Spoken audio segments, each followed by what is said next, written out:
आज हम बात करने वाले फटीग इन द प्रेगनेंसी, यानी कि थकान महसूस होना, मिजाज में थाक, प्रेगनेंसी में थाक लागो, इसके बारे में बात करेंगे। तो it is very common in the pregnancy, particular in the शुरुआत के 3 महीने में और लास्ट के 3 महीने में, because of some physiological change, hormonal change और इमोशनल चेंज। इसकी वजह से बॉडी में जो एक्स्ट्रा डिमांड्स जो रहती है, इसकी वजह से वो थकान जैसा महसूस होता है। तो पहले जो देखा जाए तो there is some hormonal change. इसकी वजह से जो high level of the progesterone hormone की वजह से it has got some sedative effect on the body. So we feel patient feel very some सैडी टायर्ड इन दी शुरुआत की प्रेगनेंसी में। साथ में हार्मोनल शिफ्ट की वजह से ब्लड शुगर लेवल थोड़ा कम होता है, ब्लड प्रेशर भी थोड़ा कम रहता है। That also add some contribution to the fatigue।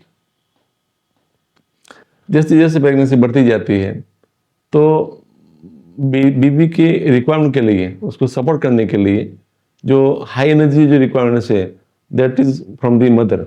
सो बच्चे को ग्रोथ को सपोर्ट के लिए जो मदर की तरफ से न्यूट्रिएंट्स जो जाता है, उसकी डेफिशिएंसी होने की वजह से भी मदर को थोड़ा वीकनेस जैसा लगता है। प्रेगनेंसी में मोस्ट ऑफ द टाइम धीरे धीरे ब्लड का प्रोडक्शन भी थोड़ा बढ़ने लगता है। इसकी वजह से वो थोड़ा टायर्डनेस महसूस करते हैं। साथ में देखा जाए, तीसरा कॉज देखे तो सम इमोशनल और साइकोलॉजिकल फैक्टर, यानी कि कभी स्ट्रेस है, एंजाइटी है और एक्साइटमेंट होने की वजह से भी इसकी एनर्जी थोड़ी ड्रेन हो जाती है पेशेंट की। उसकी वजह से भी वो अपनी नींद थोड़ी डिस्टर्ब करता है।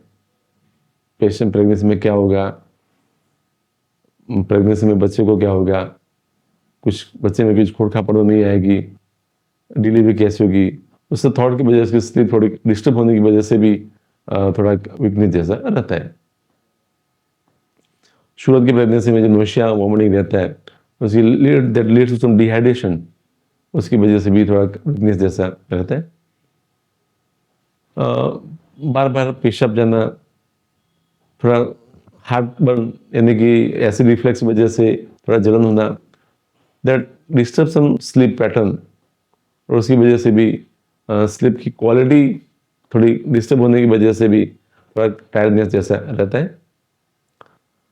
प्रेगनेंसी में बच्चे को ग्रोथ के लिए जो आयरन रिक्वायरमेंट जो बढ़ता जाता है, पर्टिकुलरली इफ जो पेशेंट के पास आयरन स्टोर कम है तो उसकी वजह से आयरन डेफिशिएंसी एनीमिया डेवलप होता है। इसकी वजह से भी थोड़ा फटीग जैसा लगता है। इनएडिक्वेट थोड़ा न्यूट्रिएंट्स जैसे कि आयरन है, विटामिन B12 है, फोलिक एसिड है, वो सब का डेफिशिएंसी होने की वजह से दैट एक्साबरेट द टायर्डनेस यानी कि वीकनेस। तो अगर ये जो वीकनेस है, फटीग है, थकान महसूस है, सीवियर है, परसिस्टेंट है, वो आराम लेने के बाद भी अगर जो इम्प्रूवमेंट नहीं होता है तो हमको कुछ इसका कॉज को उसको किस वजह से ज़्यादा इवैल्यूएट करना पड़ता है, जैसे कि एनीमिया है, थायराइड का प्रॉब्लम है, तो उस सब हमको डॉक्टर को तपास करानी चाहिए। तो उसकी हम नॉर्मल उपचार जो देखें तो हमको मिनिमम प्रेगनेंसी को 8 to 10 ग्लास ऑफ पानी वाटर डेली लेना चाहिए। इसके साथ साथ नारियल का पानी भी है, फ्रेश जूस भी ले सकते हैं। डिहाइड्रेशन की वजह से भी वो वीकनेस थोड़ा बढ़ता है। साथ में एनर्जी बूस्टिंग फूड्स जैसे कि पालक है, बीट है, दाल है, खजूर है, विच इंक्रीज आयरन कंटेंट, उसकी वजह वो भी थोड़ा लेना चाहिए। खट्टा फ्रूट जैसे कि orange help in the iron absorption, वो भी लेना चाहिए। कॉम्प्लेक्स कार्बोहाइड्रेट्स जैसे कि ओटमील है, दलिया है, शक्करिया है, देयर इज कॉम्प्लेक्स कार्बोहाइड्रेट, वो भी लेना चाहिए। और अगर आप नॉनवेज जो लेते हैं तो एग्स भी ले सकते हैं।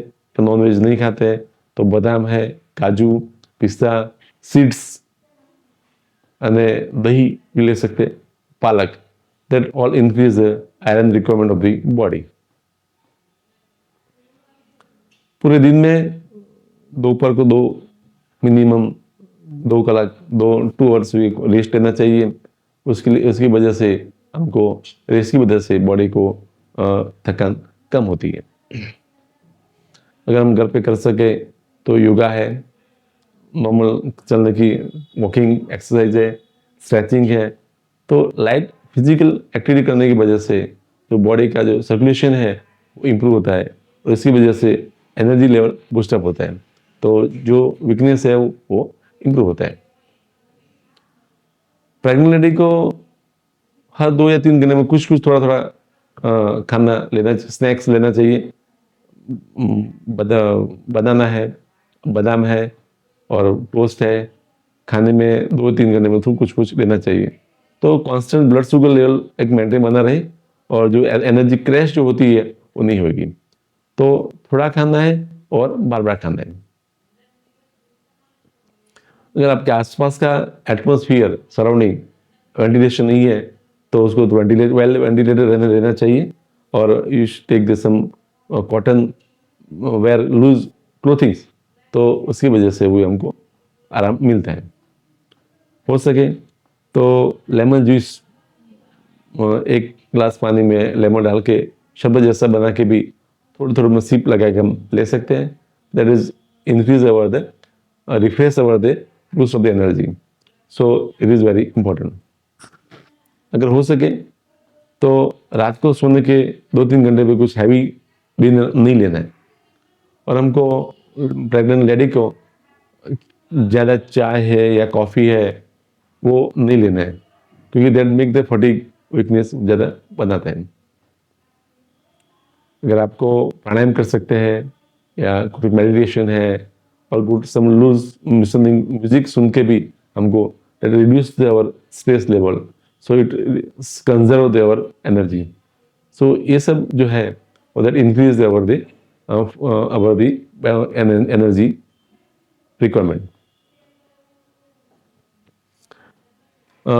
आयरन बूस्टिंग रेमेडी जैसे कि भीगी हुई किशमिश, बादाम है वो ले सकते हैं साथ में, और नेचुरल गौर भी ले सकते हैं गर्म पानी में भिगोगे तो इट रिलीव द और iron deficiency anaemia. So this all are the medicine remedies that we can take at our home. अगर आपको ज़्यादा वीकनेस है तो आपको जो भी आपके डॉक्टर की जो दवाई चलती है वो डॉक्टर को आपको कंसल्ट करना चाहिए। तो नेक्स्ट बार मिलेंगे किसी और तकलीफ के साथ। धन्यवाद।